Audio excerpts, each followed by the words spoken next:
Hydrology में क्या पढ़ना चाहते हैं? मतलब हो गया था कहानी कहां तक, हम लोग जो कहानी अभी तक लिखे थे हाइड्रोलॉजी में, वो कहानी ऐसा था, कैचमेंट। वो क्या था? कैचमेंट। कैचमेंट के ऊपर रेन गेज, कैचमेंट के ऊपर रेन गेज, रेन गेज के साथ रेनफॉल का मेजरमेंट, रेन गेज के साथ रेनफॉल का मेजरमेंट। तो हम अभी तक ये डिसाइड कर लिए थे कि कितना optimum number of rain gauge का जरूरत होता है। सो आप, आदित्य नाम है ना आपका? यस, खड़ा हो जाइए। Optimum number of rain gauge का फॉर्मूला क्या लिखवाया था मास्टर? हाँ, हम नहीं लिखवाया था मास्टर, क्या लिखवाया था?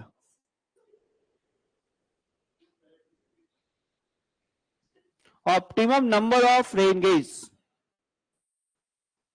क्या करके आते हो? क्या करके आते हो? दिन भर करते क्या हो? पॉइंट तो ये है, वो फॉर्मूला भी भूलने का चीज है। क्या था बाबू अमित? बस वही, optimum number of rain gauge निकालना है तो coefficient of variation upon e to the power 2, यही ना। अगर इस n से आपने ज्यादा रेन गेज प्रोवाइड किया है, सफिशियंट है, मोर देन एनफ है। लेकिन अगर कम प्रोवाइड किया है तो इनसफिशियंट है, you have to provide some additional number of rain gauge to work with this percentage, है ना। ये सारी कहानी आपको हम समझा दिए थे। थोड़ा कॉपी देख के आया करिए, नहीं तो क्लास का कोई फायदा आप ज्यादा उठा नहीं पाओगे। हर दिन का काम एक बार रिवीजन करके ही आइए। हर दिन क्लास लगे तो उसके पहले वाले लेक्चर्स को रिवीजन करके आओ ना। ड्यूरिंग क्लास 20 रिवीजन तो ऐसे ही रखा हुआ है, 20 दिन पेपर चलेगा तो 20 रिवीजन तो ऐसे ही हो जाएगा। और रिजल्ट के लिए चाहिए कितना? कम से कम 20। तो 20 रिवीजन तो आप ड्यूरिंग द क्लास ही उस पेपर का क्या कर सकते हो? कवर करके। और वैसे करोगे ना तो कोई भी कुछ पूछ के देख ले, एकदम बलबला के आंसर फेंकोगे। और वही चीज हम पूछेंगे जो कि आपके एग्जाम से रिलेटेड होगा। आपके घर में शादी हो रहा है कि नहीं हो रहा है, ये सब थोड़ी ना पूछ रहे हैं, वो सब एग्जाम में आएगा।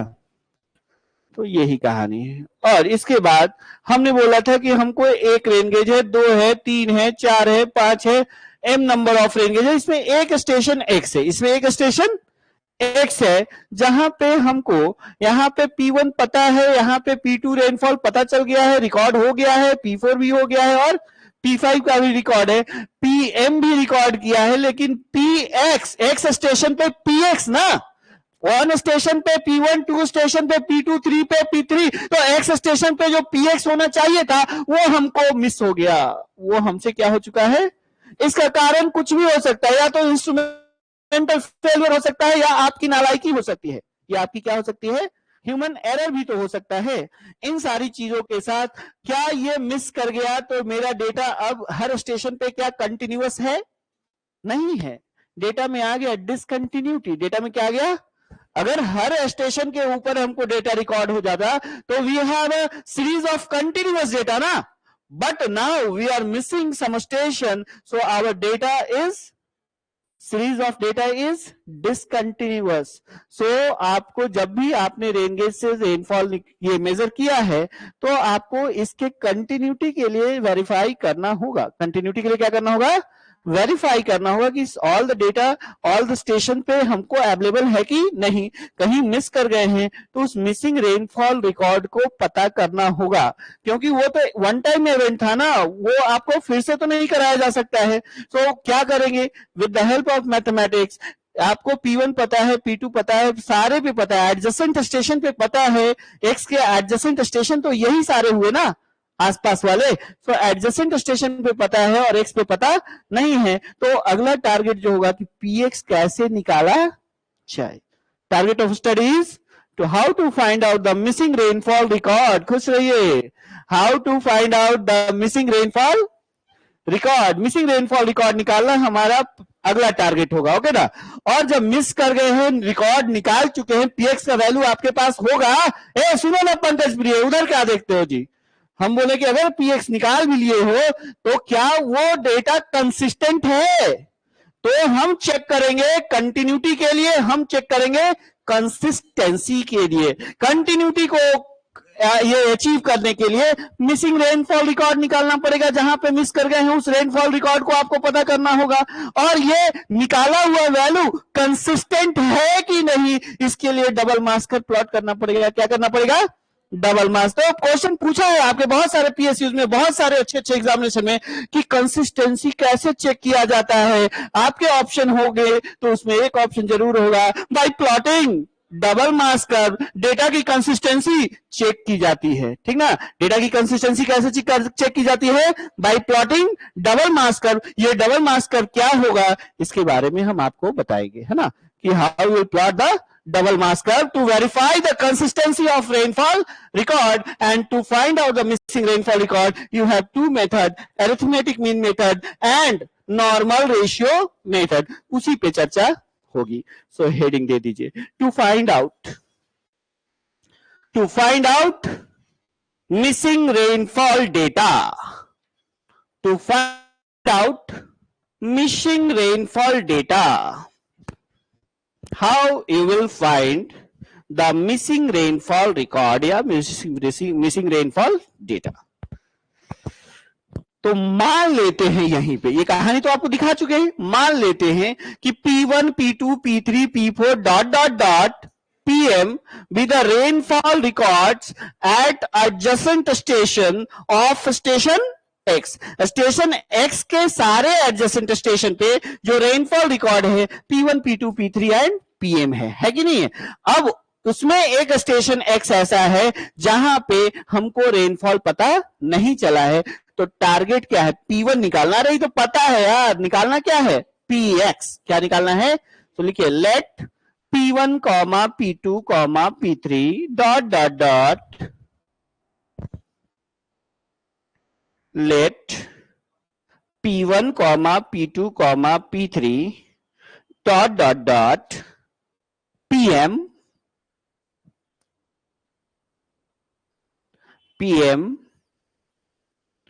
be the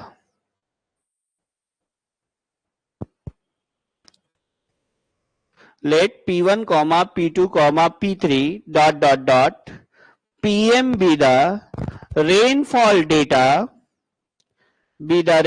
data, और वैल्यूज लिख सकते हैं, रेनफॉल डेटा और values recorded by the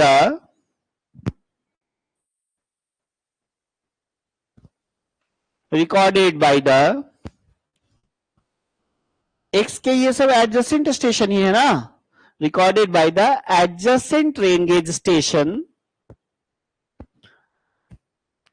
recorded by the adjacent rain gauge station X, by the adjacent rain gauge stations X,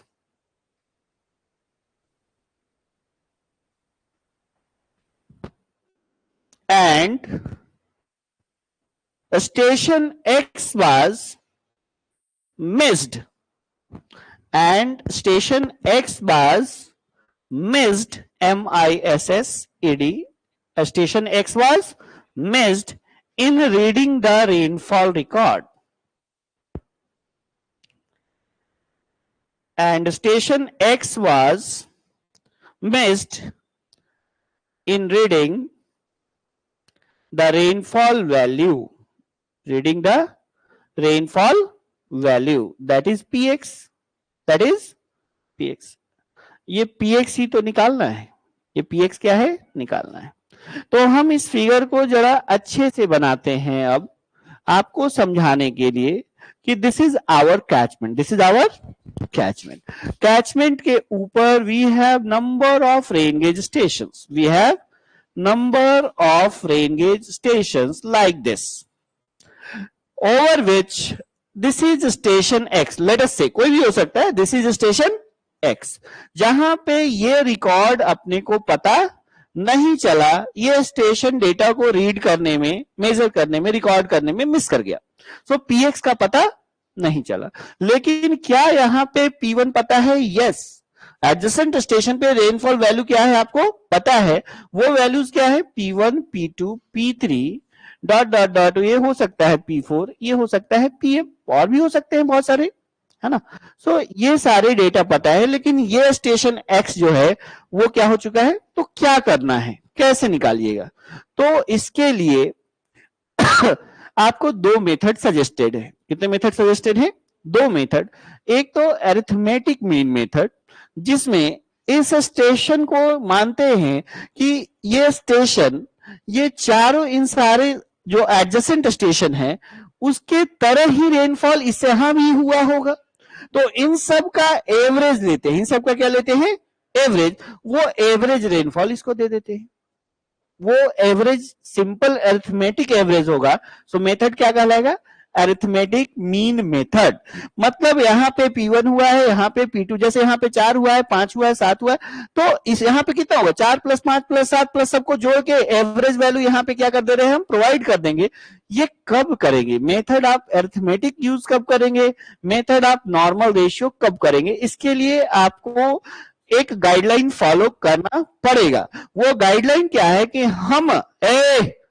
हम क्या करेंगे कि अपने एडजेसेंट स्टेशन और इंक्लूडिंग दिस स्टेशन पे आज का डेटा ना मिस किया है, करंट ईयर ना मिस कर गए हैं, पास्ट में तो नहीं, हर साल ये मिस कर गया होगा क्या, नहीं ना, पास्ट में पिछले साल, उसके पिछले साल, उसके पिछले साल, तो इसके ऊपर जो रेनफॉल हुआ है रिकॉर्ड हुआ होगा।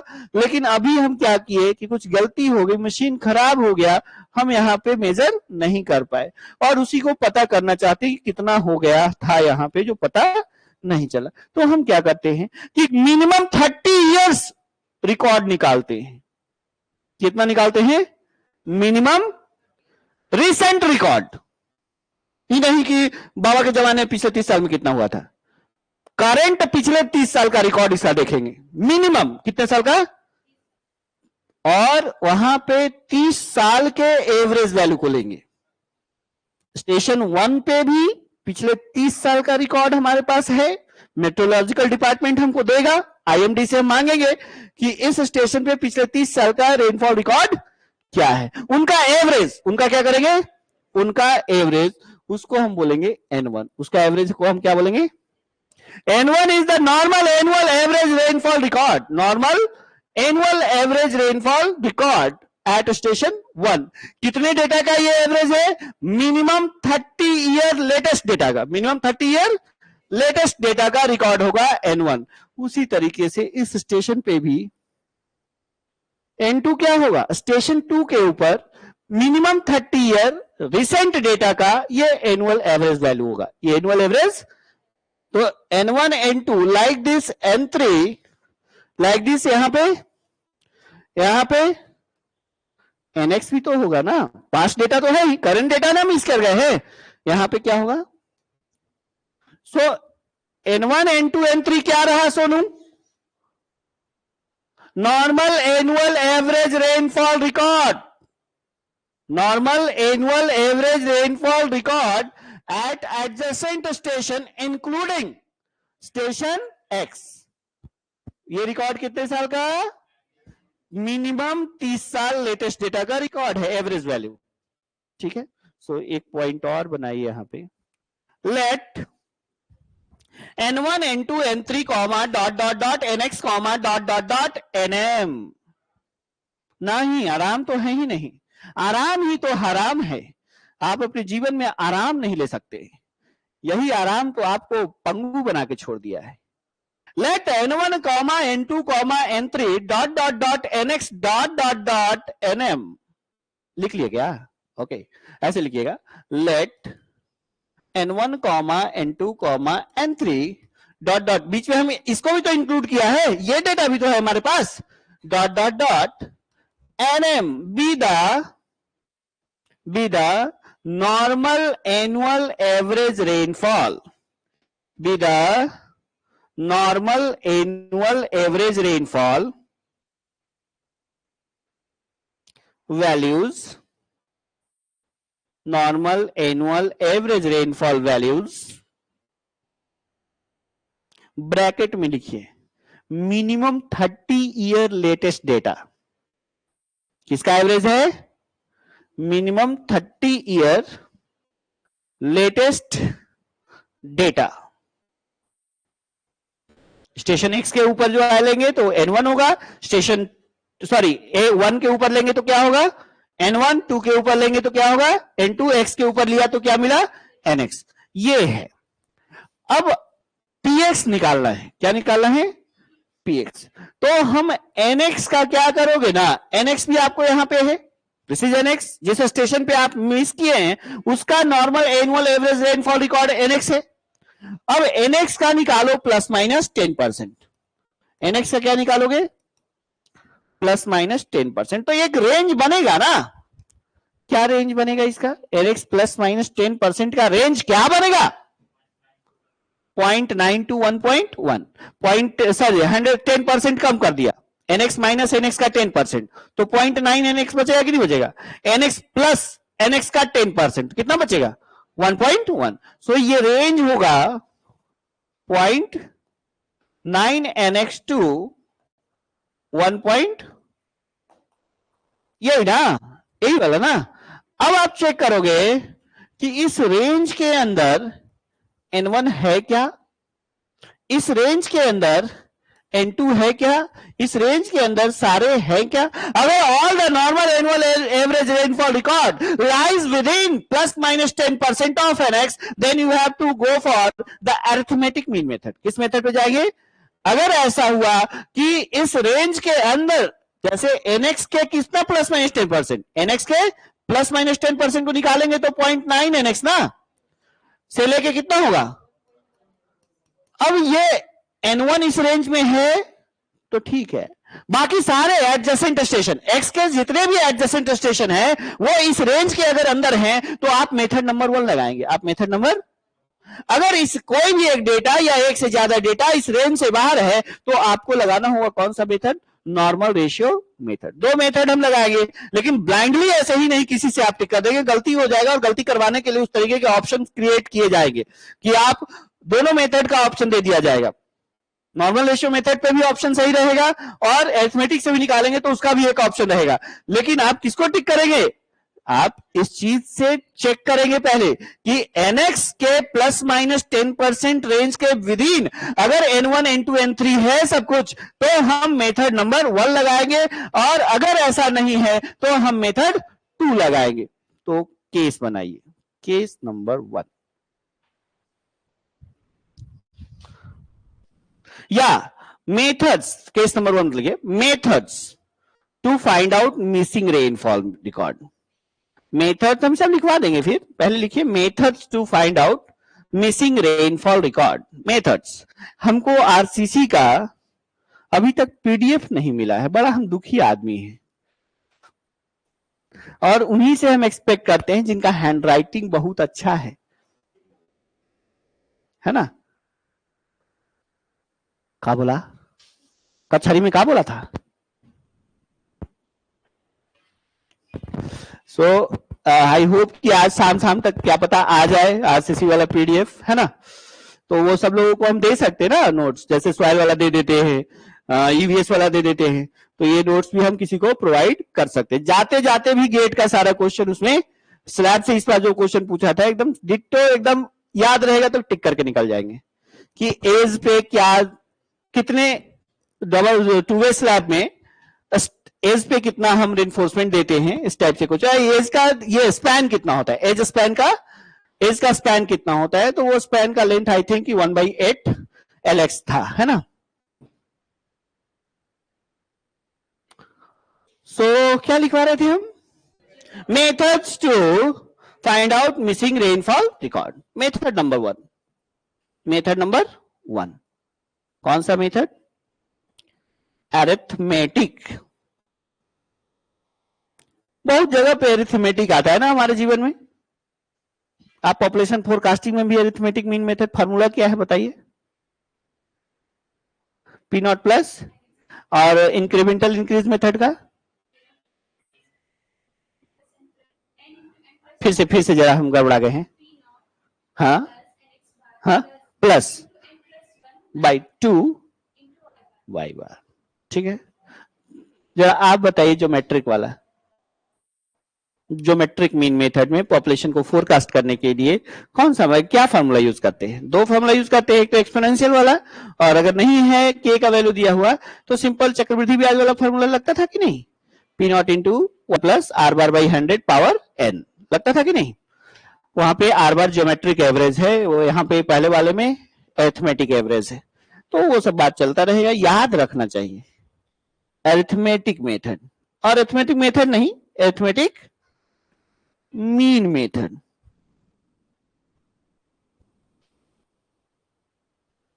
तो कंडीशन क्या है इस मेथड को यूज करने के लिए कि ये जितने जो normal annual average rainfall record eight adjacent station है, इसको छोड़ के इसके एडजेसेंट में जो भी स्टेशन है, इसके एडजेसेंट में जो भी स्टेशन है, मतलब किस पे टारगेट है हमारा? एक्स पे टारगेट है, तो एक्स पे अगर टारगेट है तो एक्स के एडजेसेंट में जितना जो नॉर्मल वैल्यू है n1 n2 n3 dot dot dot nm, वो अगर nx प्लस माइनस 10% रेंज के अंदर रहता है तो आप इस मेथड को यूज कर सकते हैं। लेकिन अगर कोई भी एक वैल्यू या एक से ज्यादा वैल्यू इस रेंज से बाहर है तो वो मेथड आप नहीं लगा सकते हैं, आपको लगाना होगा नॉर्मल रेशियो मेथड। ठीक है, तो लिख सकते हैं this method is used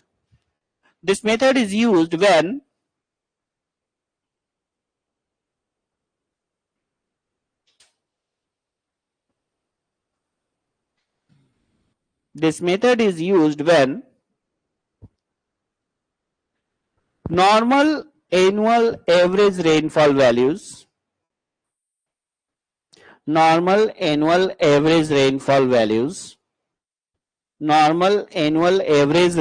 values at adjacent stations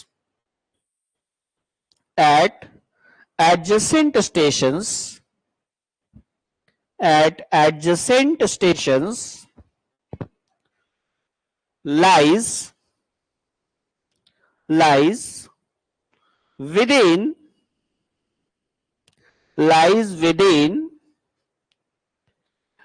plus minus 10% range of nx, lies within plus minus 10% range of nx। इसका मतलब हम आपको समझा दिए हैं कि अगर ये सारा नॉर्मल वैल्यू है, px की चाहत है, तो px को भी भूल जाओ, कौन सा मेथड लगेगा वो px पे डिपेंड नहीं कर रहा है, वो किस पे डिपेंड कर रहा है? n1 n2 n3। n1 n2 n3 क्या है? Normal annual average rainfall record है at all the stations, minimum 30 years data का। अब उसमें x के करस्पॉन्डिंग नॉर्मल वैल्यू कौन है? nx का प्लस माइनस 10% रेंज ये होगा। इस रेंज के अंदर अगर n1 है, n2 है, n3 और बाकी सारे एडजेसेंट रेंज के जो स्टेशन के नॉर्मल वैल्यू इसी रेंज में लाई करते हैं, तो आपको मेथड नंबर 1 लगाने का लाइसेंस है, मेथड नंबर 1 लगाने का लाइसेंस है। अब ये मेथड क्या करता है, जैसे इसको हम कुछ ये से एग्जांपल से आपको दिखाते हैं। जैसे हमारे पास n1 का वैल्यू है 10, n2 का वैल्यू है, या n1 का वैल्यू है 12, n2 का वैल्यू है 14, n3 का वैल्यू है 15 और nx का जो वैल्यू है 10। क्या ये मेथड लग सकता है? nx के एडजेसेंट 3 स्टेशन दिख रहे हैं जहां पे 3 नॉर्मल वैल्यू है हमारा 1 2 एंड 3 में। नॉर्मल वैल्यू क्या है? n1 n2 n3 है। अब nx का प्लस माइनस 10% तुम निकाल लेना, nx प्लस माइनस 10% क्या होगा?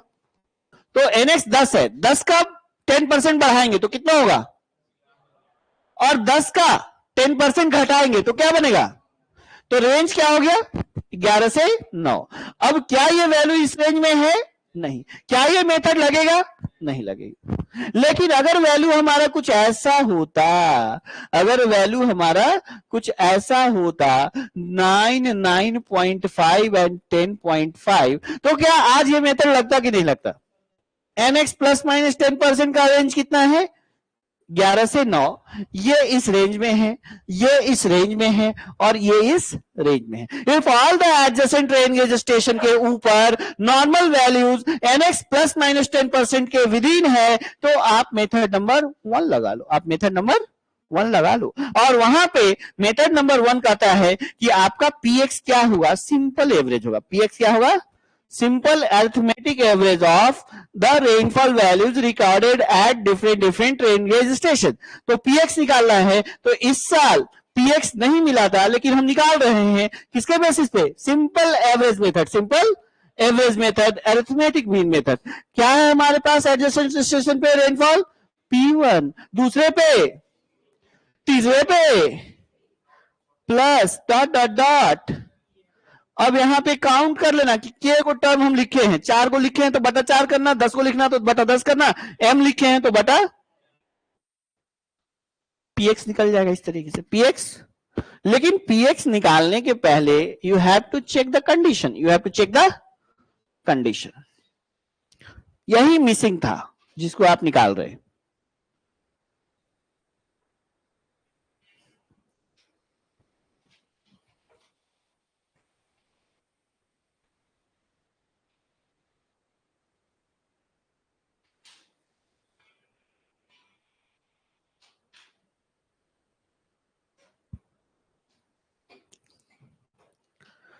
अब दिखवाए हैं पंडित जी से, पंडित जी दिखवा लिए हैं कि अगला क्लास का कहीं ना दिन बन रहा है.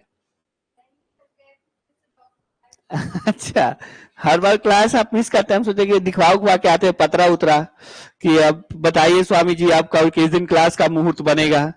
मुहूर्त देख देख के हम क्लास करेंगे. और भी कुछ लोग हैं जो मुहूर्त मान के आते हैं, कहीं कुछ उल्टा सीधा ना हो जाए. नंबर 2, मेथड नंबर, कंडीशन आप जान रहे हैं. क्या कंडीशन होनी चाहिए? लाइज आउटसाइड, एक तो लाइज इनसाइड हुआ, दूसरा क्या हो जाए? तो लिख सकते हैं इफ नाम, नाम में क्या रखा है? Normal ratio method, normal ratio method. अरे बहुत इंटरेस्टिंग पेपर कर सकते हैं, इंपॉर्टेंट भी है. पीएसयू वगैरह में बहुत भर के क्वेश्चन पूछा जाता है. रन ऑफ फ्लड से पूछा जाता है, रेन से नहीं पूछा. हाँ, किस एग्जाम में?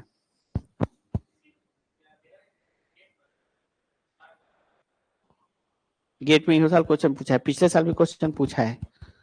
पिछले साल तो लड़िए गया था कॉपी से. 1 आवर 3 आवर हाइड्रोग्राफ नहीं आपके कॉपी में पढ़ाए थे? सेम टू सेम 1 से 3 आवर हाइड्रोग्राफ का पीक पूछ दिया था. 5 पॉइंट समथिंग मीटर क्यूब पर सेकेंड पीक उसका आया था. तो क्वेश्चन एरिया भी तो छोटा है. सॉइल कितना बड़ा पढ़ते हो? पूरा सॉइल पढ़ते हो, फिर फाउंडेशन पढ़ते हो, तब ना क्वेश्चन. एनवायरमेंट कितना बड़ा पढ़ते हो? बहुत बड़ा है. और इसमें क्या है? 10, 12, 15 दिन का क्या है? एफर्ट है. और बीपीएससी वगैरह अगर दीजिएगा और पीएससी वगैरह दीजिएगा तो एकदम से आसान आसान क्वेश्चन आपको. हाइड्रोग्राफ कितने एरिया के लिए एप्लीकेबल है, ये क्वेश्चन कॉमन है. मस्किंगम मेथड देखा जाता है फ्लड ये से एस्टिमेशन से. डिकेंस मेथड, ये क्या मेथड? इंग्लिश मेथड, नवाब जो बहादुर जंग फार्मूला, ये सब फार्मूला छोटा छोटा याद करके डायरेक्ट क्वेश्चन यहां से क्या आता है? लड़ता है ना. तो इतना भी क्या है कि छोटा पेपर हमेशा संभाल के रखना चाहिए. वहां से क्वेश्चन क्या हो जाता है? फटाफट आपको लग जाएगा. बड़ा वाले पेपर में ज्यादा लफड़ा है. सॉम कितना लफड़ा वाला पेपर है. थोड़ा सा इससे सपोर्ट हटा दिया ना तो पूरा एनालिसिस बदल जाएगा. बदल जाता है कि नहीं बदल जाता है? सेंटर पे लगा दिया तो सिमेट्री से बड़ा अच्छा टूटता है, और थोड़ा सा घसका दिया तो बर्बादी आ जाता है. नॉर्मल रेशियो मेथड लिखिए. This method is used or this method is applicable when normal annual average rainfall at adjacent stations. This method is applicable when normal annual average rainfall at adjacent stations lies outside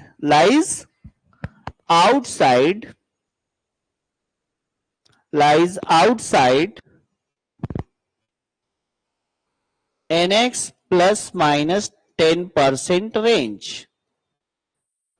NX plus minus 10% range. आपके पास P1 है, आपके पास P2 है, आपके पास P3 है, आपके पास PX भी है और आपके पास PM भी है। इसमें सब पता है, पता नहीं है तो ये पता नहीं है।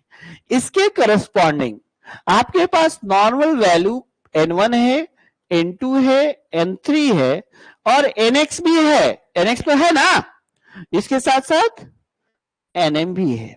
अब आपके पास ऐसा रहेगा, पता करना है PX को, तो आप क्या करेंगे, निकालेंगे NX प्लस माइनस 10%। अब चेक करेंगे कि क्या ये इस रेंज में है, क्या इस रेंज में कुछ है। अगर डेटा इस रेंज से बाहर हो गया तो आप इस मेथड को क्या कर सकते हैं, यूज कर सकते हैं, अरिथमेटिक नहीं लगा सकते। अगर सारे वैल्यू जिस रेंज में है तो आप अरिथमेटिक लगाओ। अगर कुछ वैल्यू या कुछ एक या दो वैल्यू या कुछ ज्यादा वैल्यू आपके रेंज से बाहर हो रहे हैं तो आप क्या करोगे, इस मेथड को लगाओगे। इस मेथड में सिंपली वर्ड क्या यूज किया गया है, रेशियो। तो आपका ये रेशियो क्या होगा, P1 अपॉन, इसके बाद रेशियो क्या होगा, P2 अपॉन N2। N2 आप निकालने किसके लिए आए हैं, PX अपॉन, यही ना रेशियो देखना है कि PX NX का रेशियो, और हम रेशियो से जा रहे हैं तो हम सिंपली सारे रेशियो को क्या कर दे रहे हैं, एड ऑन कर दे रहे हैं। सिंपली हम रेशियो बनाया है किसके साथ, करंट वैल्यू को नॉर्मल के साथ रेशियो बना रहे हैं, इसीलिए नॉर्मल रेशियो बोला है ना। तो P1 upon N1, P2 upon P3, और आगे क्या डेटा मिल सकता है, जितना रेशियो लिया है, जितना काउंट कर लीजिएगा कि 3 स्टेशन पे यही 3 डेटा मिलेगा, 4 तो एक और मिल जाएगा, 10 तो एक और, M मिला तो M, तो डिवाइडेड बाई आप क्या करेंगे, एवरेज ना, डिवाइडेड बाई M। तो रेशियो का एवरेज लिया गया, किसका लिया गया है, रेशियो का एवरेज। फॉर्मूला याद करके रखने की जरूरत नहीं है। अगर इस तरीके से एनालाइज आपके मन में सारे डेटा घूम रहा है तो आप रेशियो लिख के उसका एवरेज लिख सकते हैं कि नहीं लिख सकते। तो हमने सारे का रेशियो बना के उसका क्या कर दिया, एवरेज। यहाँ पे 2 डेटा रहता तो यहाँ पे M का वैल्यू कितना होता, 2। यहाँ पे 3 डेटा के साथ काम कर रहे हैं तो M का वैल्यू क्या होगा, 3। अगर 10 डेटा के साथ काम करते तो M का वैल्यू कितना होता, 10। और यही फॉर्मूला आपका होगा। तो यहां से अगर आप PX निकालना चाहते हैं, PX निकालना चाहते हैं तो क्या होगा, NX आ जाएगा, इधर से M निकाल लेते हैं, NX अपॉन, अरे ये NX यहां आएगा ना, बटा M है तो NX अपॉन M होगा कि नहीं होगा, multiplied by P1 upon P2 upon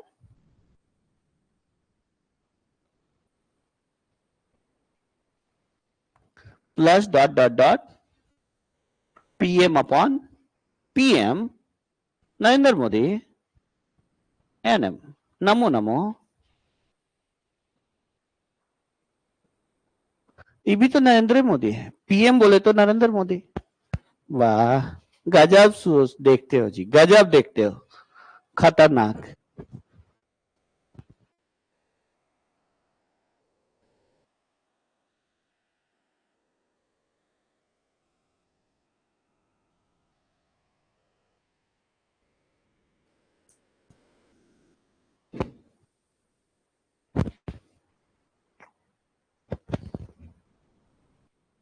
hydrology वाला क्वेश्चन आ गया राजीव,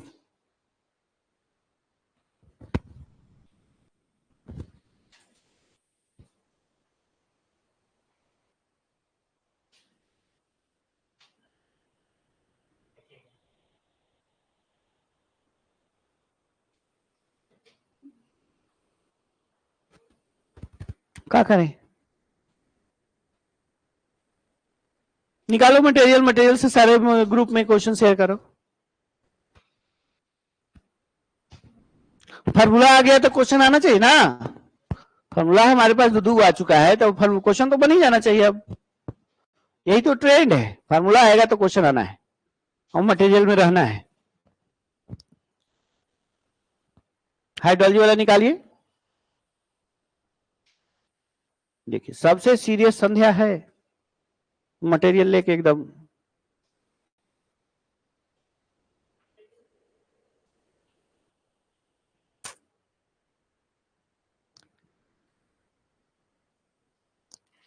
लेवल 2 में कल भेजे थे ना, तो उसमें तो क्वेश्चन था, इसी पे होगा वो कल वाला ही क्वेश्चन। देखिए तो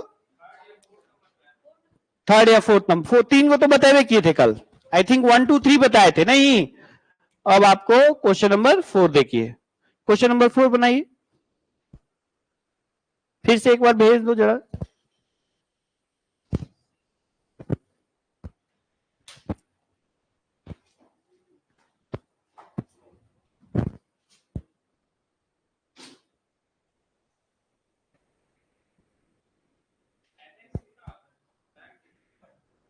अब जो है सो वही सत्य है, उसी पे आपको आंसर निकालना है।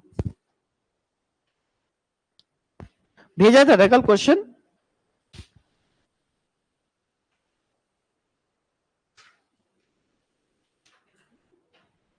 ओके, आंसर क्वेश्चन में एक डेटा है, अच्छा हम देख लेते हैं। अच्छा हम वो तो जानबूझ के छुड़वाए करते हैं। देखिए क्वेश्चन को करेक्ट कर लीजिए। हाँ 1706 तो नहीं है, ये कहीं से 1706। Normal annual rainfall at station A B C are, पहला लिखे 170.6 नॉर्मल वैल्यू है, तो एनए होगा ना ये। एनबी कितना है 180.3 और एनसी है 165.3 रेस्पेक्टिवली। इन 1987 1987 में station B was inoperative, B वाला खराब था 1887 में, 1987 में जो था स्टेशन बी खराब था, बट ए और सी पे रिकॉर्ड किया गया प्रेसिपिटेशन, तो पीएपीसी है ना, पीएपीसी है। The annual rainfall at B in that year could be estimated as, in that year could be estimated as। बहुत सुंदर सा क्वेश्चन है, बहुत ही मनमोहक सा दृश्य है।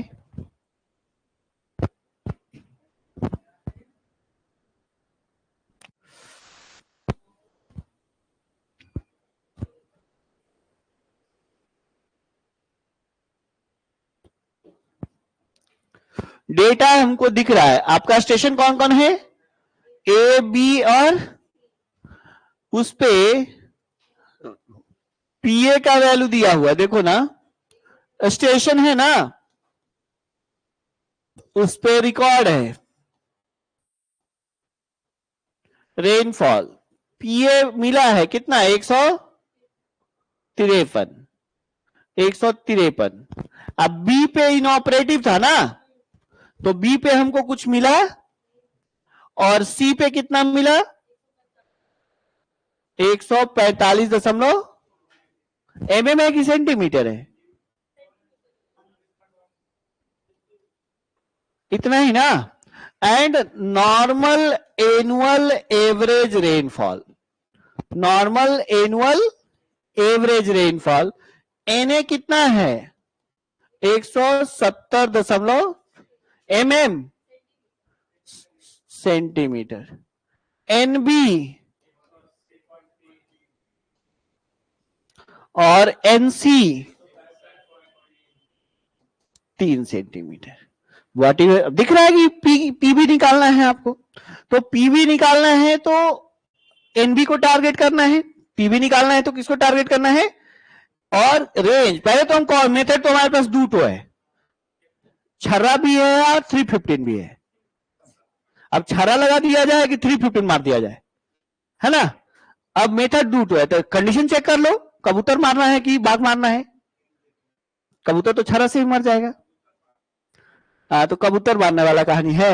अच्छा देखते हैं, छरे चलाएंगे। तो एनबी प्लस माइनस 10% निकालें क्या, कभी भी बिना चेक किए हुए मत निकालिएगा, ऐसे कोई भी मेथड मत लगाइए, आप तो गलत करवाने के लिए यही दो कंडीशन है, एनबी प्लस माइनस 10। तो बोलो ना 180 का प्लस माइनस 10%, तो 180 में से उसका 10% घटा लेंगे, तो 18 के आसपास घटेगा, तो ये वैल्यू कितना हो जाएगा 180.3 प्लस माइनस कितना होना है 10% का, रेंज कितना बचता है 162 के आसपास, मान लेते हैं 27, और 18 आगे जाएगा 10% तो 18 है, तो 198 समथिंग आना चाहिए पॉइंट। अब चेक करो कि इसके एडजेसेंट में ये है, इसके एडजेसेंट में ये है। ये वैल्यू क्या इस रेंज में है आदित्य? क्या ये वाला इस रेंज में है? 170, 162, 198 के बीच में आता है क्या? आता है ना? ओके है। क्या 165 जो है इस रेंज में है। तो आप मेथड नंबर 1 लगा लो। आप मेथड नंबर क्या कर लो? 1 लगा लो। सो हम लगाएंगे यहां पे method number 1, simple arithmetic average, arithmetic mean method. तो यहां पे क्या निकालना है आपको? पीवी। इसके एडजेसेंट कितना स्टेशन है? एक और दो स्टेशन।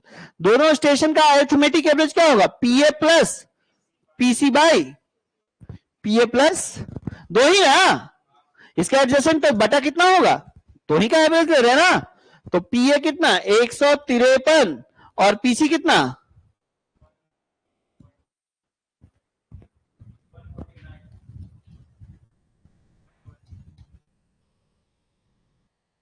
ऐसा कुछ आंसर होगा आपको,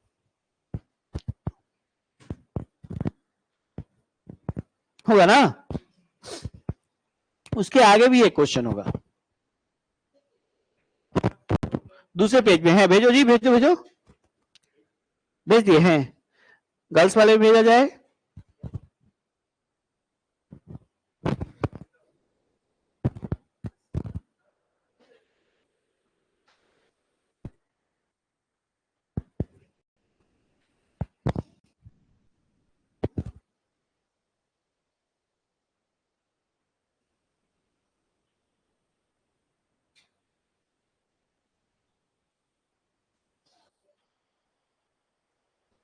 कहां भेजा है?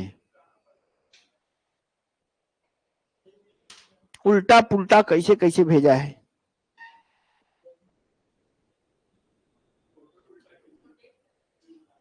कैसे कैसे भेज रहे हो जी?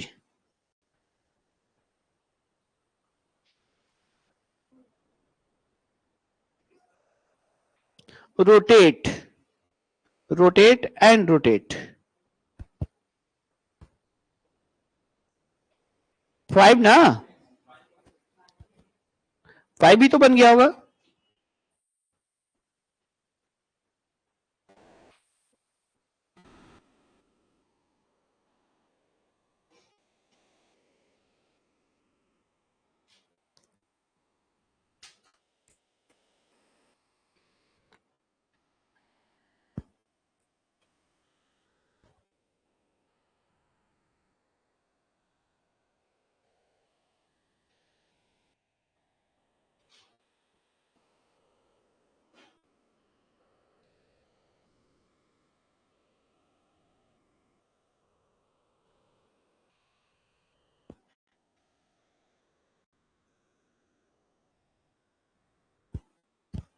ये हमको जब फिगर कैसे कैसे रोटेट हो गया हमसे।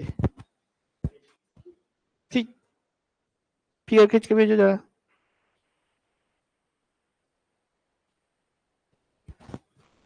आप लोग बनाइए, आप लोग के पास क्वेश्चन चला गया ना?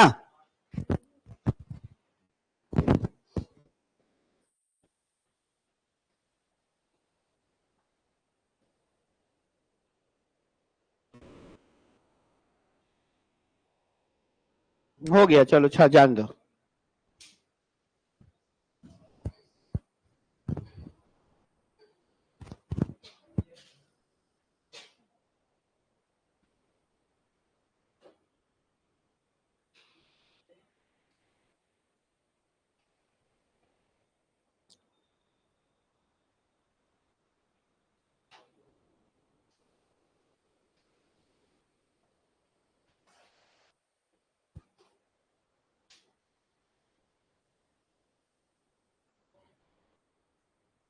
डेटा सजा दो, जैसे सजा दिए हम, आपसे बन जाएगा। 4 भी, 5 भी बनाइए और 6 भी बनाइए।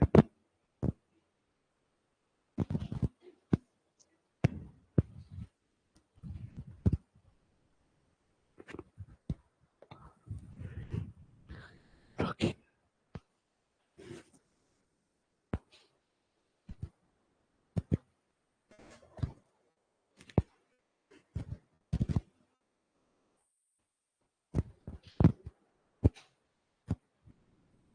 तो आप क्या कर रहे हैं, इस मिसिंग रेनफॉल को फाइंड आउट करके आप कर क्या रहे हैं, डेटा को कंटिन्यूअस बना रहे हैं। डेटा को क्या कर रहे हैं, कंटिन्यूअस बना रहे हैं।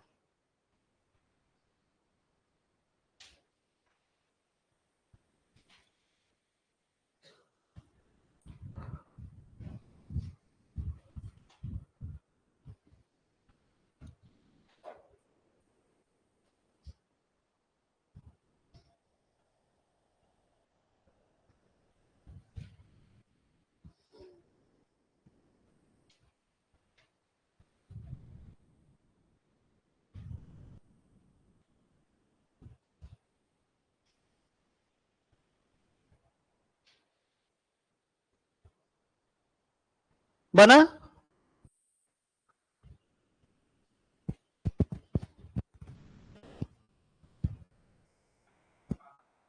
5 का आंसर अगर सही है तो आवे करेगा, क्या दिक्कत है, आना चाहिए।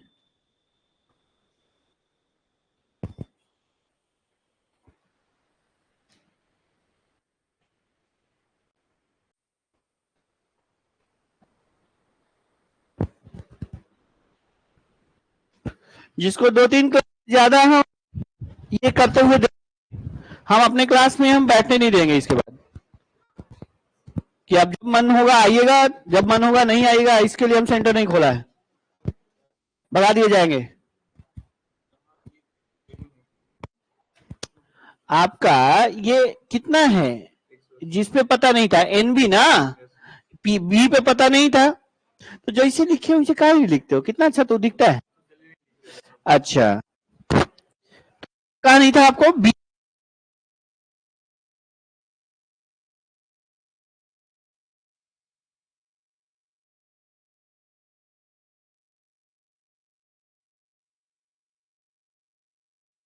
एक्स पे पता नहीं था तो एनएक्स का प्लस माइनस 10 निकाले थे, तो यहाँ पे एनएक्स कौन है, 180, 180 का प्लस माइनस 10% रहेगा तो कितना होगा, 100 का माइनस 10% कितना होगा, 90। कैसे निकाले, कैसे, 100 में से 100 का 10% घटा दिए तो 100 का 10% कितना होता है, 10, तो 100 तो कितना होगा, 100 में 10% बढ़ा रहे हैं तो कितना होगा, 110, तो 180 का 10% बढ़ाई,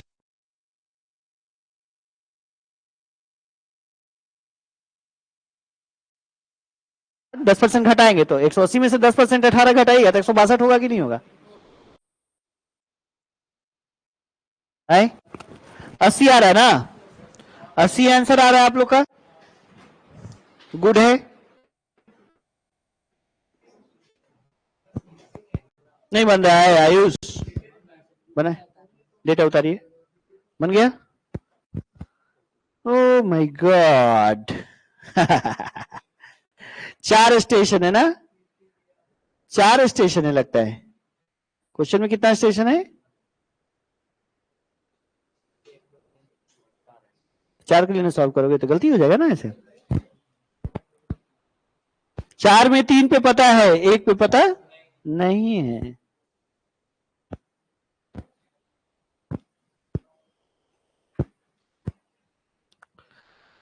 एक बार कॉपी हमारे अकॉर्डिंग बनाइए, उस पर सीख जाइए, फिर एक्सपर्ट बनिएगा, है ना। तो जिस तरीके से डेटा को हम सजाते हैं, वो सजावट से आपको पता चल जाएगा कि डेटा में क्या खेल करना है। का जी बन रहा है,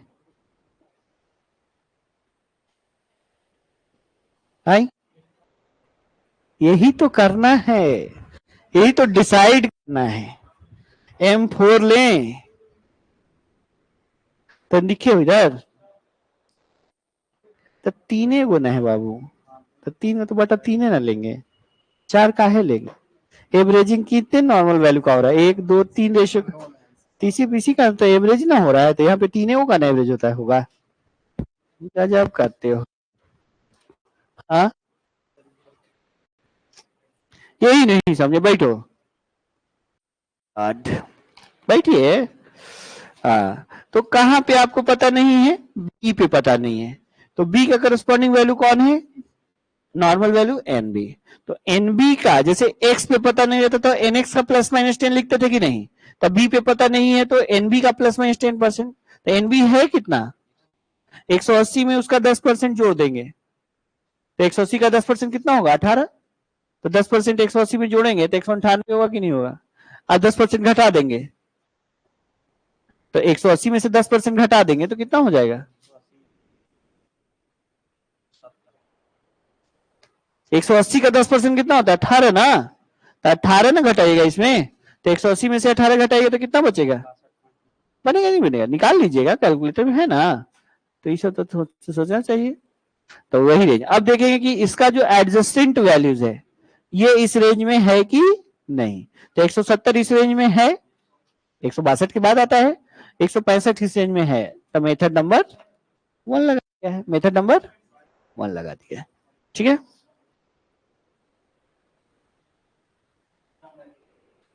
हाँ क्या बोल रहे हो क्वेश्चन बनेगा ना करने दो पूरा भरपेट। जिस दिन भरपेट बतिया लेंगे तो एक क्वेश्चन में छूटना नहीं है।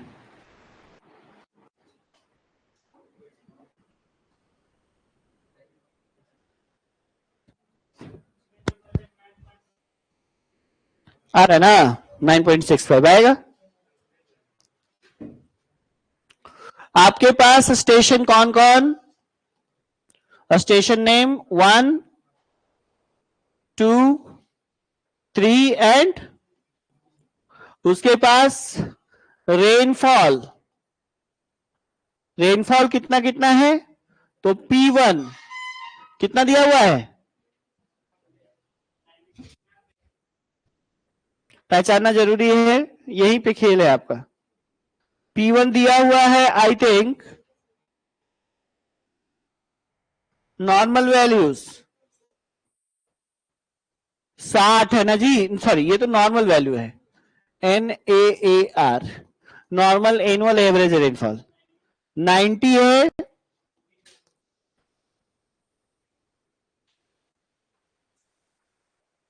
स्टेशन 3 खराब है, P2 पे तो मिलेगा ना।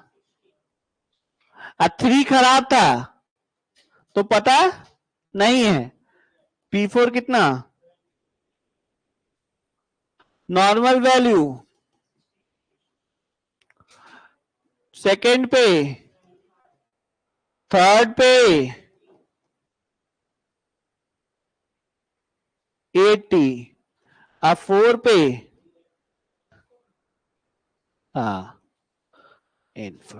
कहानी जब ऐसे आप लिख देंगे तो आपको कभी कंफ्यूजन कहां पे पता नहीं है। 3 पे कहां पे पता नहीं है। तो N3 की ओर पहले टेस्ट करते हैं, N3 की ओर काम करते हैं और हम मेथड डिसाइड करेंगे। तो हम क्या करेंगे N3 प्लस माइनस 10%। जिसको नहीं समझ में आ रहा देखो एक बार N3 का क्यों N3 को प्लस माइनस 10% में लिए हैं, क्योंकि P3 पता नहीं है, क्योंकि P3 पता नहीं इसलिए N3 ले रहे हैं। अब ये N2 पे क्या नहीं गए, अरे N2 पे P2 पता है, किस पे पता नहीं है P3 पता नहीं है, तो उसके करस्पॉन्डिंग नॉर्मल वैल्यू कौन है, उसका करस्पॉन्डिंग नॉर्मल वैल्यू कौन है, उसका करस्पॉन्डिंग नॉर्मल वैल्यू है N3। तो हम क्या करेंगे N3 प्लस माइनस 10%। कितना है N3 80 ना, प्लस माइनस 10 पर, तो 80 में 80 का 10% बढ़ाओगे तो कितना होगा 88।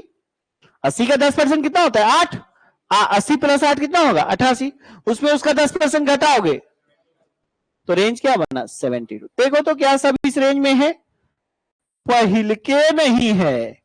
पहला मेथड खत्म हो गया, पहला मेथड क्या हो गया खत्म हो गया। हम अगर सब रहेगा तभी हम पहला मेथड लगाएंगे, कोई भी एक नहीं है, एक से ज्यादा नहीं है तो हम मेथड नंबर 1 को छुएगा नहीं। Method number 2, method number 2। तो मेथड नंबर 2 कौन सा method, normal ratio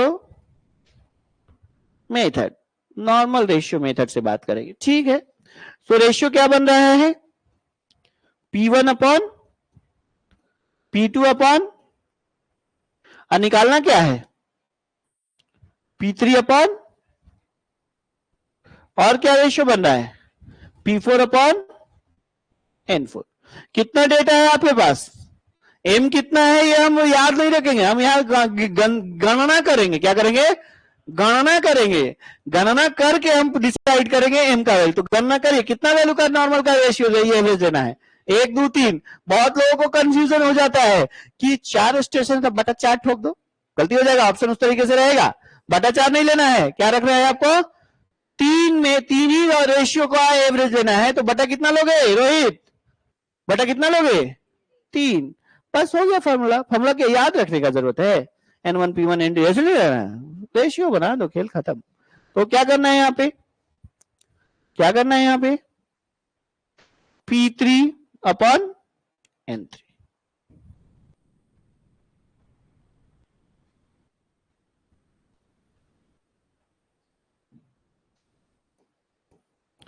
so P3 N3 कितना है जी, P1 अपॉन N1 90 बटा, P2 अपॉन N2 60 बटा 75, P4 अपॉन N4 70 बटा 100 बटा, मतलब P3 इज इक्वल टू 80 बटा 3, जो भी वैल्यू आएगा, ये 3 बटा 180 आता है, ये 3 बटा 80 आता है क्या, सॉरी ये 3 आ जाता है क्या, 3 आ जाता है, ऊपर 3 और नीचे 3, ऊपर 9 नीचे 3। अच्छा ये ऐसा ही रहेगा, अगर आपको 80 लाना है तो कैलकुलेशन तो ऐसा ही आना है ना, कैलकुलेशन तो ऐसा ही आना है, तो बराबर कितना होता है, ठीक है। आंसर पता होने से बड़ा आसान हो जाता है कैलकुलेशन, देखते हो, ठीक है।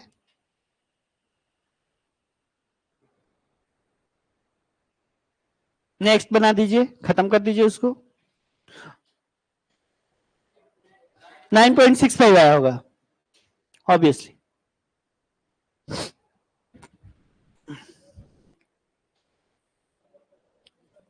हमको लगता है कि आज शाम तक आरसीसी का पीडीएफ आ जाएगा, नहीं आज शाम तक आरसीसी का पीडीएफ हमारे पास आ जाएगा, हमको ऐसा लग रहा है, क्या तो सही लग रहा है ना, ठीक, thank you.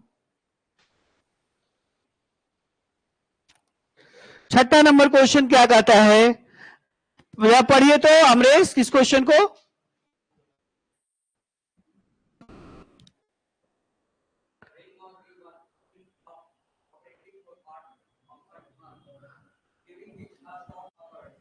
During which the storm occurs, during which the storm मतलब बारिश है ना, स्टॉर्म अकर्स।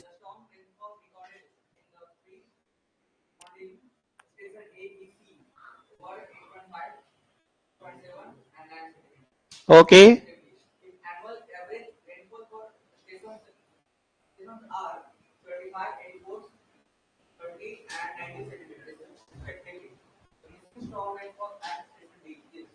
डी पे ही इनऑपरेटिव था तो मिस तो वही किया होगा, डी पे जब इनऑपरेटिव है तो मिस भी क्या किया होगा, डी पे ही किया था।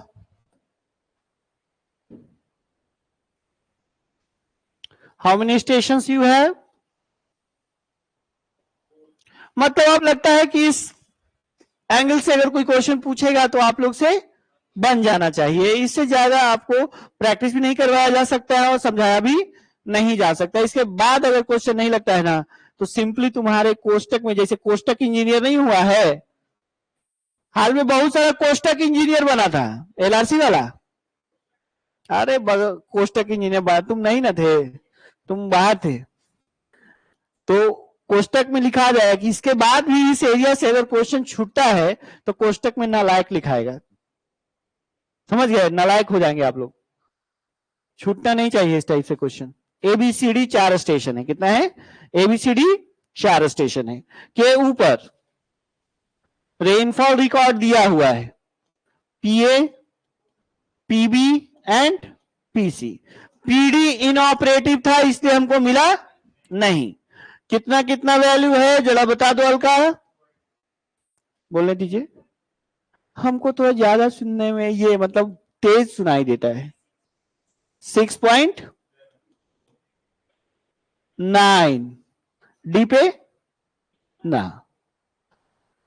Normal annual average rainfall, normal annual average rainfall, तुम बताओ रश्मि एनए कितना है, 75, 84, 70, ND is 90. ND here is 90. कहां मिसिंग है? ए आदित्य देखो इधर, कहां मिसिंग है? तो हम किस पे जाएंगे? ND को टारगेट करेंगे मेथड डिसाइड करने के लिए। अब हम क्या करेंगे? 90 है, ये 90 है ना, तो ND डिसाइड करेंगे। गलती क्या है? कोई डेटा दिया हमको, डेटा सही दिया हुआ है, सही है, तो हम ND का क्या निकालेंगे? प्लस माइनस, रेंज क्या बनेगा? 90 प्लस माइनस 10%। जिसे पूछेंगे वही बोलेगा। बताओ संध्या, ए हेलो, ND प्लस माइनस 10% का रेंज कितना है? 99। 90 में से 10% उसका घटा देंगे, तो 99 9 बढ़ा दिए ना, तो 9 घटा दीजिए, तो 90 में से 9 घटाएंगे तो कितना हो जाएगा? कैलकुलेटर चला लो। 81 कैलकुलेटर चला लो, क्या कि 90 में से 9 घटाने के लिए तो कैलकुलेटर चाहिए, इससे इतना बड़ा कैलकुलेशन कैसे होगा? तो ठीक है, अब चेक करो कि क्या इस रेंज में है? नहीं है। अब जब नहीं है तो नॉर्मल रेशियो मेथड, नहीं है तो नॉर्मल रेशियो मेथड। चलिए बहुत अच्छी बात है।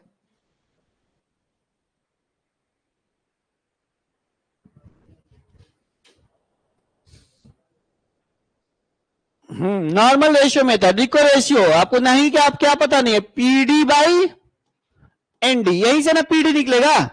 इसका एडजेसेंट स्टेशन एबीसी है, एडजेसेंट स्टेशन कौन है? एबीसी। तो PA by NA, PB by NB plus PC by station है 1 2 3 4, तो बटा क्या लिखेंगे? अरे बाबू ठीक है, मतलब तीन ही एवरेज, तीन ही का ना एवरेज लेंगे तो बटा कितना हो जाएगा? 3। Formula complete, formula complete. तो पीडी निकालिए, तो पीडी निकालेंगे तो एनडी अपॉन क्या हो गया? 3, PA upon plus PB upon NB plus PC upon NC. ND 90/3, PA 8.5 upon 75 plus 6.7 upon 84 plus 9 upon, यही ना? You just solve it and you will get 9 point.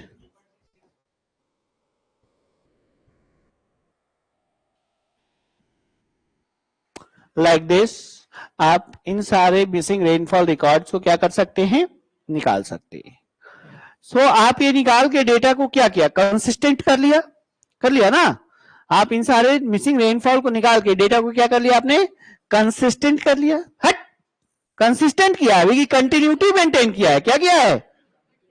अभी इसके कंसिस्टेंसी को हम निकाल लिया। मान लेते हैं हम मैथमेटिक्स से ना निकाले, ऐसा तो हुआ नहीं था। इसको हम कैसे किए हैं कि एक्स स्टेशन पे हमको जो डेटा मिस कर गए हैं उसको with the help of mathematics क्या किए हैं? निकाले। अब ये डेटा को जहां पे मिस था, डिसकंटिन्यूअस था, उसको ये डेटा निकाल के कंटिन्यूअस कर लिया। क्या कर लिया? कंटिन्यूअस। लेकिन जो भी रेनफॉल रिकॉर्ड है कंटिन्यूअस होने के साथ साथ ये कंसिस्टेंट है क्या? एक टाइप का है क्या? यहाँ पे अभी सब मनुष्य बैठे हैं और इसमें लाके कुछ अगर जो मिसिंग है उसके जगह पे एक गधा बिठा दिया जाए, सिंपली एस, है ना, तो वो क्या कंसिस्टेंट है हम लोगों के साथ? आदमी के लिए आदमी ही लगेगा ना, आदमी के लिए क्या लगेगा? आदमी ही लगेगा, जानवर के लिए जानवर लगेगा। तो एक सिमिलर फैमिली के एक कैचमेंट के ऊपर का ये रेनफॉल है। तो क्या ये जो निकाला है वो अदर, ये अगर एक्स मिसिंग है, डी मिसिंग है, तो इसका बेस स्टेशन कौन है? जो एडजेसेंट स्टेशन है वो क्या है? तो इसके फैमिलियर में अगला डेटा है क्या? अगर यही डेटा 1500 आ जाता तो क्या इसको कंसिस्टेंट बोलते? 9 है, 9.65 आ रहा है, तो हम ये क्या मान सकते हैं? कंसिस्टेंट आसपास है तो कंसिस्टेंट है। लेकिन अगर यही डेटा 2 लाख आता कि एनडी का, पीडी का वैल्यू निकाले 2 लाख आ गया, तो क्या आपको लग रहा है कि वो कंसिस्टेंट है?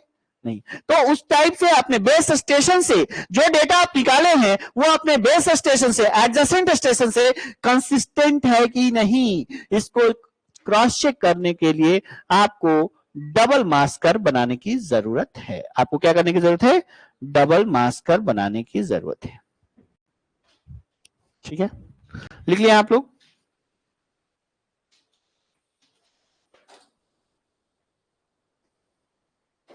लिखिए एक पॉइंट, मेनी टाइम्स, एक पॉइंट बनाइए ना, हर बार हेडिंग है जरूरी है। आप पढ़ रहे हैं प्रेसिपिटेशन, आप पढ़ रहे हैं रेनफॉल मेजरमेंट, आप पढ़ रहे हैं missing rainfall record. Missing rainfall record को निकालना आप क्या कर चुके हैं? सीख चुके हैं।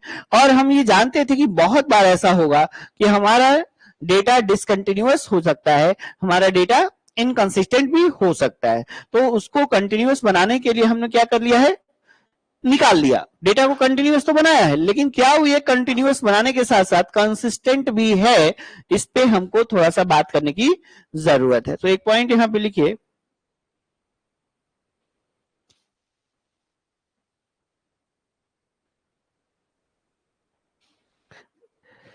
इन मेनी टाइम्स डेटा में be broken, in many times data में be broken due to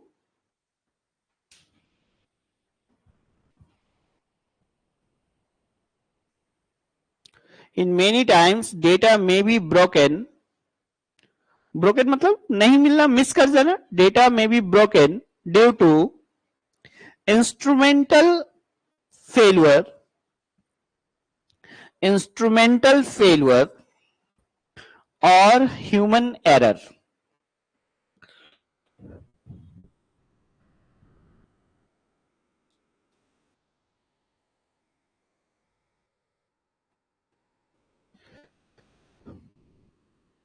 data में be broken due to instrumental failure और human error.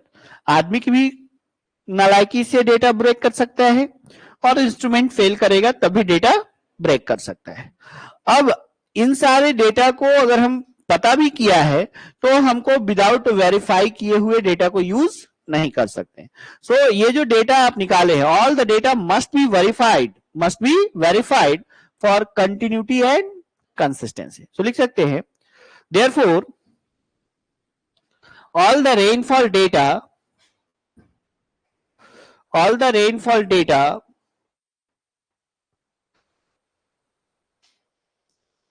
must be verified for,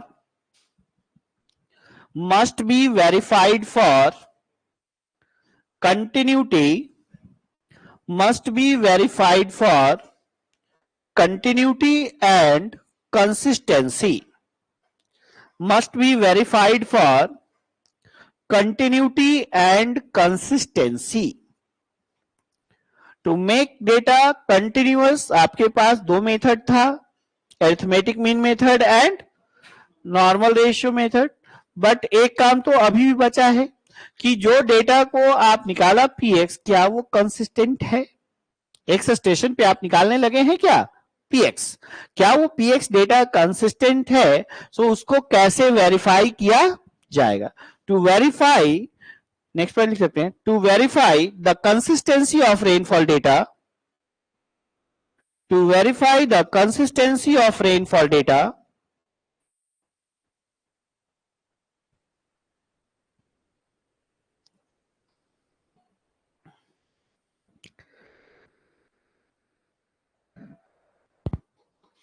we plot double mass curve to verify the consistency of rainfall data. we plot double mass curve. कौन सा मास curve? Double mass curve.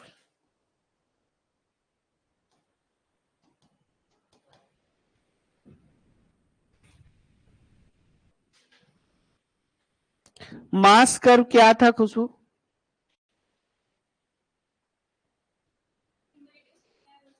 हाँ, cumulative rainfall versus time.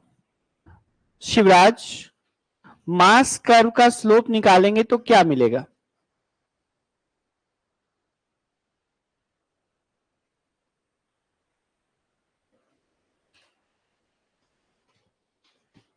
तुम्हारा local market कौन सा है?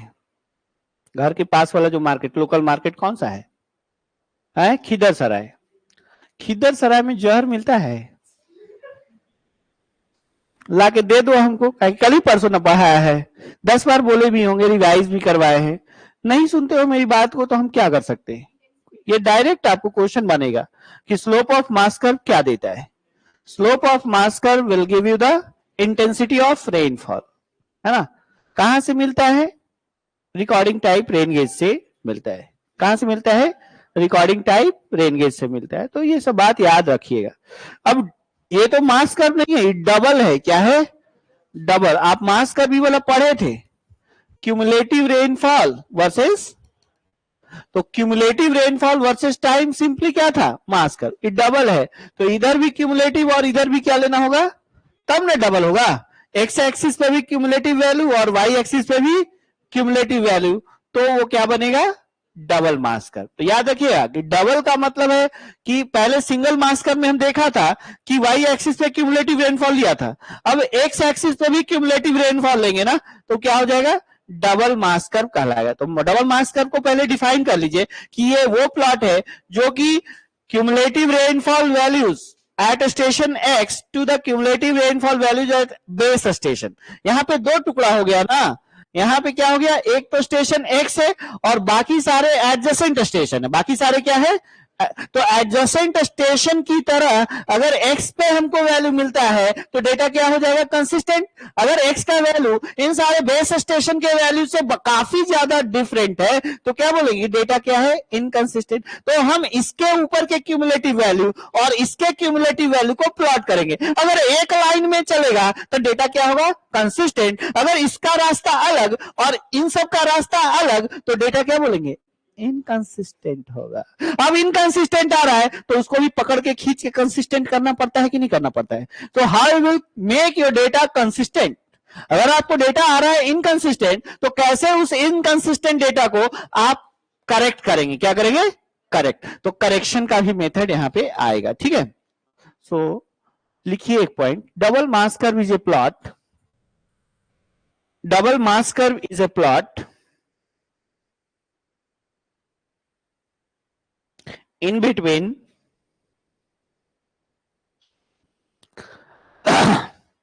double mass curve is a plot in between cumulative annual average rainfall. Double mass curve is a plot, double mass curve is a plot in between cumulative annual average rainfall, cumulative annual average rainfall, value of station X, cumulative annual average rainfall values of station X to the,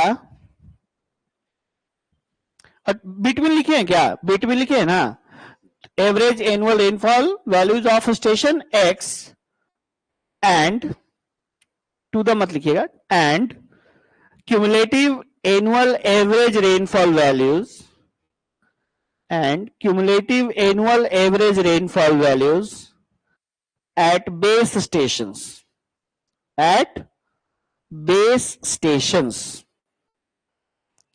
Double mass curve is a plot in between cumulative annual average rainfall value of station X to the, and बोलते ना, and cumulative annual average rainfall values at base station. मतलब adjacent station को क्या बोल रहे हैं? Base station. और ये स्टेशन जहां पे मिस किए हैं वो क्या है? एक्स।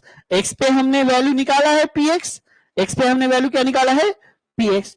और एडजेसेंट स्टेशन पे जो वैल्यू है वो क्या कहलाएगा? कि एडजेसेंट स्टेशन रेनफॉल रिकॉर्ड जो बेस स्टेशन पे है ना, तो इन दोनों के वैल्यू का यहां पे कौन है?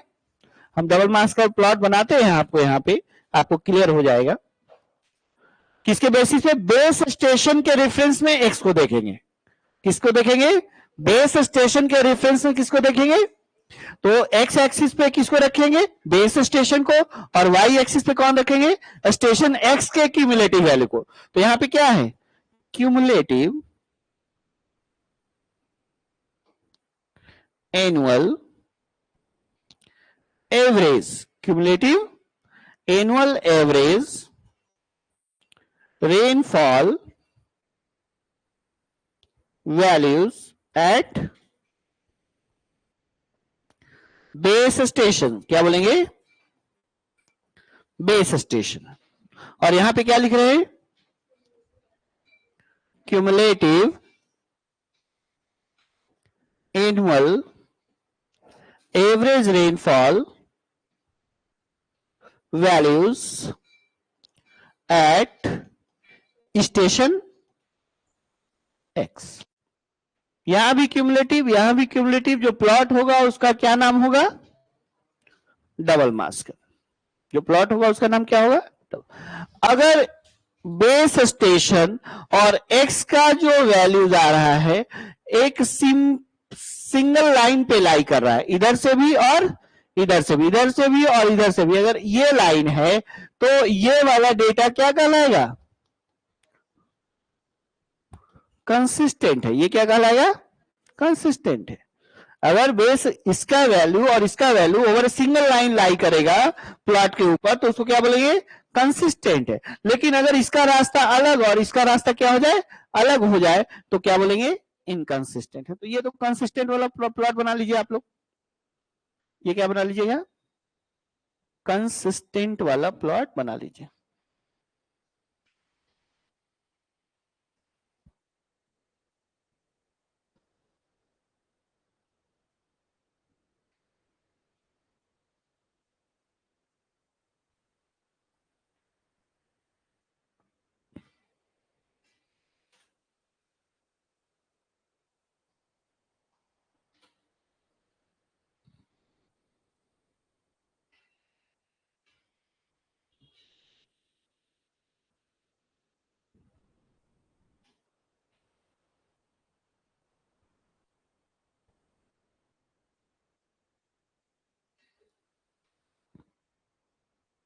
दूसरे स्लाइड में कैसे जाता,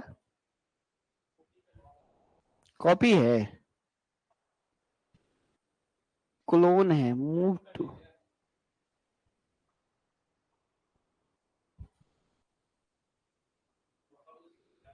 पहुंच गया, वाह सुपर।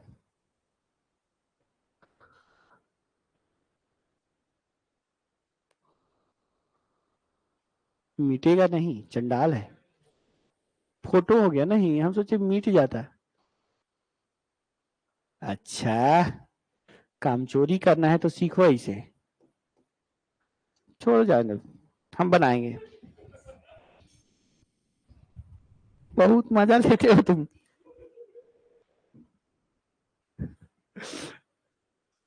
ठीक है, अगला फिगर हम यही बनाएंगे, लेकिन डेटा को क्या दिखाएंगे, इनकंसिस्टेंट दिखाना चाहते हैं।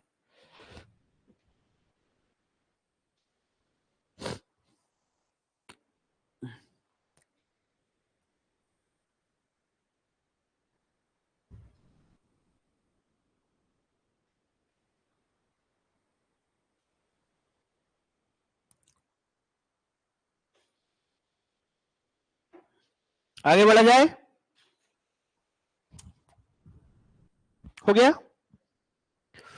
लेकिन जब कभी भी प्लॉट हमारा ऐसा दिख रहा है, क्या दिख रहा है, ऐसा, नीचे क्या था,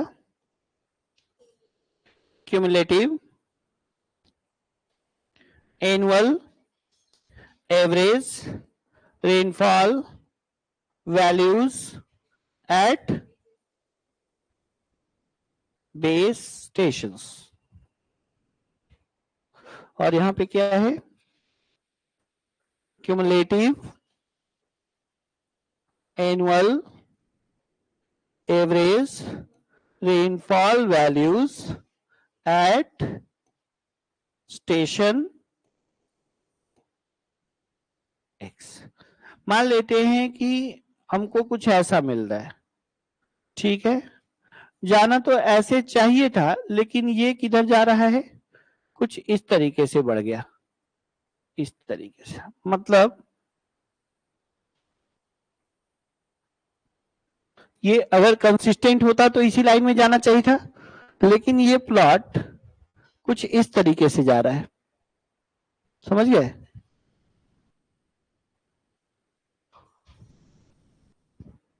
ये किधर जा रहा है, मतलब जो px मिला हमको यहां पे मिल रहा है, px क्या कहां पे मिल रहा है, अलग मिल रहा है। बेस स्टेशन की तुलना में ये वैल्यू क्या मिल रहा है, px इधर मिल रहा है, मतलब इसका स्लोप और इसका स्लोप अलग हो गया ना, स्लोप इसका क्या हो गया, दिस इज एक्चुअल स्लोप, ये स्लोप क्या है, एक्चुअली ये इधर चला गया ना, तो इस स्लोप को क्या बोलेंगे, और मेरा करेक्ट स्लोप क्या होता है, कंसिस्टेंट स्लोप क्या होता है, एमसी ये होता।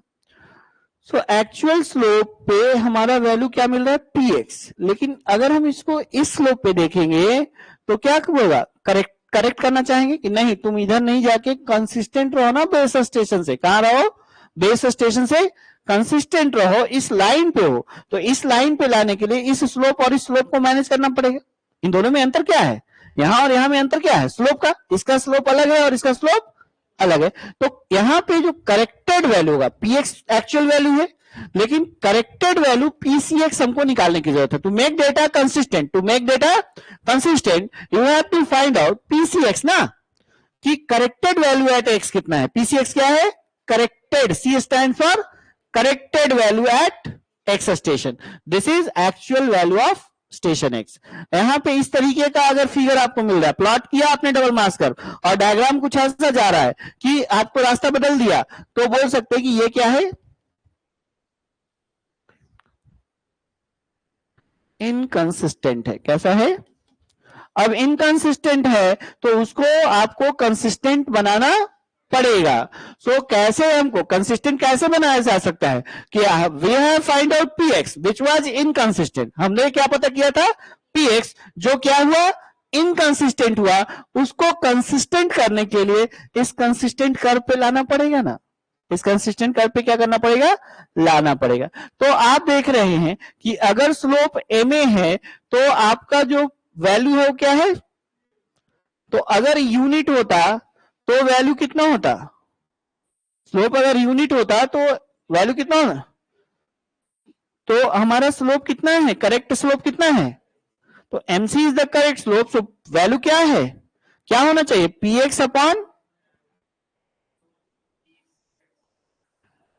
ये वैल्यू है pcx, ये वैल्यू क्या है, करेक्ट किया ना ये वैल्यू क्या हुआ, pcx, actual value slope ma पे px था, लेकिन mc पे हमारा वैल्यू क्या मिलेगा, pcx, pcx कैसे निकलेगा, px into mc upon slope of corrected curve, slope of actual curve, this is slope of actual curve, this is slope of, अगर दोनों का स्लोप सेम हो जाए तो pcx बराबर px हो कि ना, if both slope are same, if both slope are same, this बराबर दिस, तो px बराबर pcx होगा कि नहीं होगा, उस समय कंसिस्टेंट हो जाएगा, उस समय क्या होगा, लेकिन अगर स्लोप में है अंतर तो आपको pcx निकालने का ये फॉर्मूला लेके जाना पड़ेगा।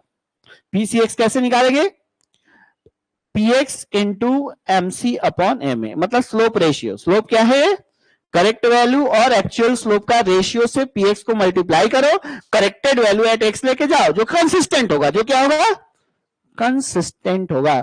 pcx क्या है, corrected value at x, px क्या है,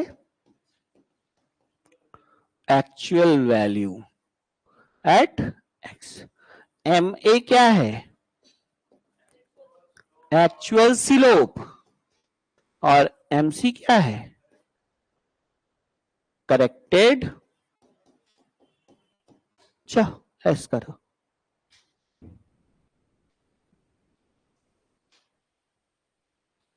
आपको इतना कोई कुछ पूछने वाला नहीं है, इतना कोई कुछ पूछेगा आपसे, कंसिस्टेंसी चेक करना है, तो कौन सा कर्व चाहिए, क्या करना है, तो क्या डबल मास कर्व प्लॉट करेंगे, ऑप्शन होगा तो आप मारिएगा yes, consistency is verified by plotting double mass curve.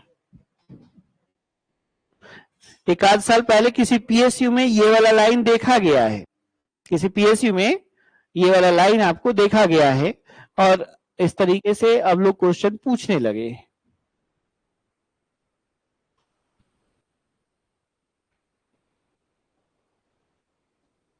समझे बात कि नहीं समझे बात?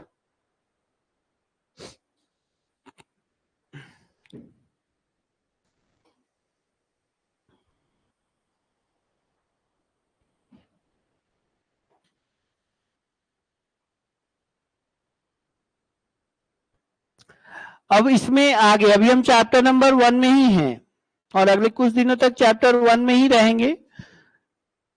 अभी इसमें हमको बचा हुआ कि हम रेनफॉल को मेजर कर लिए, कंटिन्यूटी को चेक कर लिए और कंसिस्टेंसी को चेक कर लिए। अब इसको चेक करने के बाद हमको हर स्टेशन पे, हर कैचमेंट पे रेनफॉल रिकॉर्ड पता चलना शुरू हो गया। So how you will represent your rainfall data? आप अपने रेनफॉल रिकॉर्ड को कैसे रिप्रेजेंट करेंगे? क्योंकि रेनफॉल अगर मास कर्व में ही देखा जाए तो कुछ 8 बजे सर्टेन इंटेंसिटी के साथ, 10 बजे इंटेंसिटी बदल गया है, 11 बजे कम हो गया है, फिर छूट गया है, फिर तो कैसे आप रेनफॉल डेटा को रिप्रेजेंट करते हैं? क्या पूरा एक सीट अगले 1 महीने का अगर रेनफॉल रिकॉर्ड माना तो 30 गो पेपर में उसको बना के दीजिएगा अलग अलग टाइम के लिए, तो वो आदमी देखेगा कि घुमा के फेंक देगा। So your representation should be in such a way that one can easily access the result. इस तरीके से आप अपने रेनफॉल रिकॉर्ड जो मेजर किया है इस तरीके से रिप्रेजेंट करो ना कि सामने वाला देख के जितना जल्दी हो, जितना इजीली वो क्या कर सके, वो उस रेनफॉल पैटर्न को इजीली समझ जाए और उसको जो चाहिए वो वहां से पता कर ले। सो रिप्रेजेंटेशन का तरीका बहुत मैटर करता है। रिप्रेजेंटेशन का तरीका बहुत मैटर करता है कि कैसे आप अपने रेनफॉल रिकॉर्ड्स को जो मेजर कर रहे हैं रिप्रेजेंट करोगे। रिप्रेजेंट करने का तरीका अलग अलग हो सकता है, बाय प्लॉटिंग मास curve, bye plotting hyetograph, bye plotting dad curve, bye plotting intensity frequency distribution curve. यह सब कुछ तरीका है जिससे आप अपने रिकॉर्डेड रेनफॉल वैल्यूज को रिप्रेजेंट कर सकते हैं। सो कल के क्लास में हम सीखेंगे रिप्रेजेंटेशन ऑफ रेनफॉल डेटा, जहां पे मास कर्व पे फिर से हम आएंगे, जहां पे ये हाइटोग्राफ की चर्चा होगी मोस्ट इंपॉर्टेंट, जहां पे आपको डैड कर्व की चर्चा होगी, DAD dad curve. Intensity distribution frequency curve के बारे में भी आप जान सकते हैं। उसके बाद इस चैप्टर को हम अंत करेंगे टाइप्स ऑफ प्रेसिपिटेशन पे। टाइप्स ऑफ, क्योंकि वो फॉर्म्स पढ़ाया है, क्या पढ़ाया है? फॉर्म्स ऑफ प्रेसिपिटेशन पढ़ाया है, टाइप अभी नहीं पढ़ाया है। टाइप होगा कन्वेक्टिव प्रेसिपिटेशन, टाइप होगा आपका ओरोग्राफिक प्रेसिपिटेशन, टाइप होगा आपका फ्रंटल प्रेसिपिटेशन, टाइप होगा आपका साइक्लोनिक प्रेसिपिटेशन। ये सब कुछ टाइप पढ़ते हुए और रेनी सीजन को समझते हुए भारतीय मानचित्र पे देखेंगे कि सबसे पहले मानसून कहां आता है और क्यों आता है, उसका कारण कौन है। साउथ वेस्ट मानसून जो अभी आने वाला है, जिसकी हम क्या कर रहे हैं, इंतजार इस महीने में करेंगे कि 25 मई को हमारे के यहां मानसून आएगा। ऐसा ही ना सोचते हैं आप लोग, कैसे आता है, किस रास्ते से होता हुआ आता है, क्यों लेट से आता है हमारे के यहां। अगर मानचित्र पे हवा को चलाएंगे तो जहां जहां वो चलेगा वहां वहां बारिश होगा। Thank you very much.